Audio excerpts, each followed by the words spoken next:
Shalom Bapak Ibu Saudara yang dikasihi Tuhan, kembali lagi bersama dengan kami di program Renungan Harian, Firman Tuhan adalah kuncinya. Sebelum kita mengawali aktivitas kita, mari kita berdoa. Kasih karunia dan damai sejahtera dari Allah Bapa kita dan dari Tuhan Yesus Kristus menyertai saudara-saudara sekalian. Amin. Firman Tuhan yang menyapa kita pada hari ini Kamis 3 Oktober 2024 tertulis dalam 1 Petrus pasal yang kedua ayat 24. Ia sendiri telah memikul dosa kita di dalam tubuhnya di kayu salib, supaya kita yang telah mati terhadap dosa hidup untuk kebenaran. Oleh bilur-bilurnya kamu telah sembuh. Demikian firman Tuhan. Bapak Ibu Saudara yang dikasihi Tuhan, penderitaan adalah bagian dari kehidupan manusia. Sebagai orang Kristen, kita tidak luput dari yang namanya kesusahan dan penderitaan. Namun pertanyaannya sekarang, bagaimana kita merespon penderitaan itu? Sebagian orang memilih untuk melarikan diri dari masalah. Sebagian lagi memilih bertahan.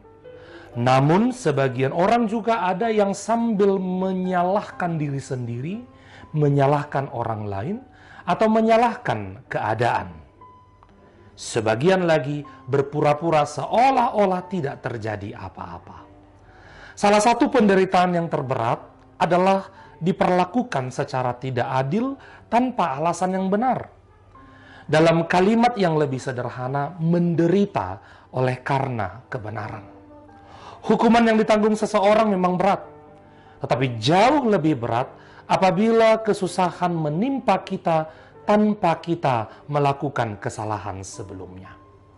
Saudara yang dikasihi Tuhan, tatkala kita menderita karena kebenaran, kita tidak sendirian. Bahkan bukan kita yang pertama mengalaminya.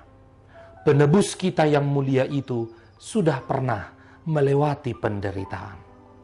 Dan teks kita hari ini memaparkan akan keteladanan Yesus Kristus pada saat ia menghadapi penderitaan yang tidak seharusnya ia tanggung. Teks kita hari ini menuntun kita untuk mengingat kembali akan pengorbanan Yesus di kayu salib yang mengandung pesan mendalam tentang kasih, pengampunan, dan panggilan untuk hidup baru yang diberikan di dalam dan melalui Yesus Kristus. Maka pertama pesan firman Tuhan hari ini mau mengajak kita. Ingatlah bahwa tatkala kita menanggung penderitaan yang tidak seharusnya ditanggung, itu adalah kasih karunia Tuhan bagi kita. Ketika Tuhan mengizinkan kita untuk mengalami penderitaan, untuk mengalami kesusahan, kita harus mengingat, bukankah Yesus Kristus sendiri pun telah terlebih dahulu mengalami hal yang sama? Ketika kita menderita karena kita mengenal kehendak Tuhan dan melakukan kehendaknya, maka itu merupakan kasih karunia Tuhan kepada kita. Itu adalah suatu bentuk Tuhan menyatakan kemuliaannya di dalam kehidupan orang percaya. Maka ketika kita mengalami segala macam kesulitan, mengalami segala macam penderitaan, karena kita melakukan kehendak Allah, biarlah kita menjadi orang-orang yang bersyukur kepada Tuhan. Yang kedua, saudaraku, kita sebagai orang percaya hidup untuk kebenaran karena Kristus telah menanggung dosa kita di atas kayu salib. Nas kita tadi 1 Petrus 2 ayat 24 mengatakan, ia sendiri telah memikul dosa kita di dalam tubuhnya di kayu salib, supaya kita yang telah mati terhadap dosa hidup untuk kebenaran. Tujuan dari pengorbanan Yesus adalah agar kita yang telah mati terhadap dosa bisa hidup untuk kebenaran. Artinya melalui kematian Yesus kita diberi kekuatan untuk meninggalkan hidup yang lama, yang dikuasai oleh dosa, dan mulai menjalani kehidupan yang baru yang berkenan kepada Allah. Kita dipanggil untuk hidup sesuai dengan kehendaknya. Kita dipanggil untuk menjalani kehidupan yang mencerminkan kebenaran, mencerminkan kasih Allah. Hidup untuk kebenaran berarti hidup dalam ketaatan kepada firman-Nya. Sehingga kebenaran bukan hanya tentang tidak melakukan kesalahan, tetapi juga aktif menjalani kehidupan yang berkenan kepadanya. 1 Yohanes 5 ayat 20 berkata, kita tahu bahwa anak Allah telah datang dan telah mengaruniakan pengertian kepada kita, supaya kita mengenal yang benar. Kita ada di dalam yang benar, di dalam anaknya Yesus Kristus. Dialah Allah yang benar dan hidup yang kekal.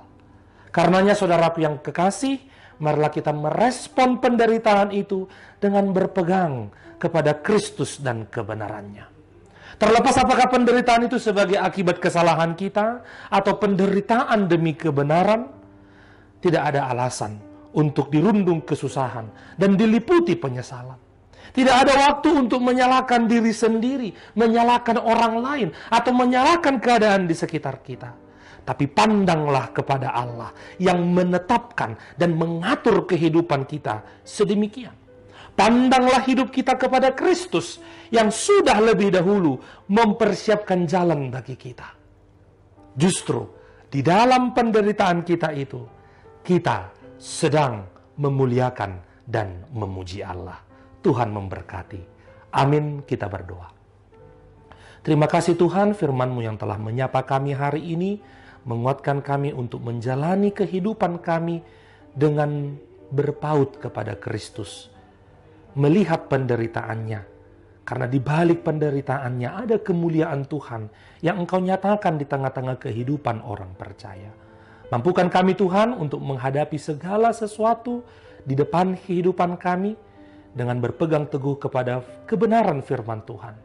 Sehingga kami tidak lagi takut, tidak lagi gentar, tapi penuh keyakinan menjalani hidup ini dengan kuasa Roh Kudus-Mu. Kami serahkan Tuhan kehidupan kami satu hari ini, aktivitas dan pekerjaan kami di dalam tangan pengasihan Tuhan. Berkati kami, tuntun kami, sehingga hidup kami, apapun yang kami kerjakan dan yang kami lakukan, semata-mata hanya untuk kemuliaan Tuhan. Dengarkanlah doa kami, dalam nama Yesus Kristus kami berdoa. Anugerah Tuhan kita, Yesus Kristus dan kasih setia Allah Bapa dan persekutuan Roh Kudus menyertai saudara-saudara sekalian. Amin.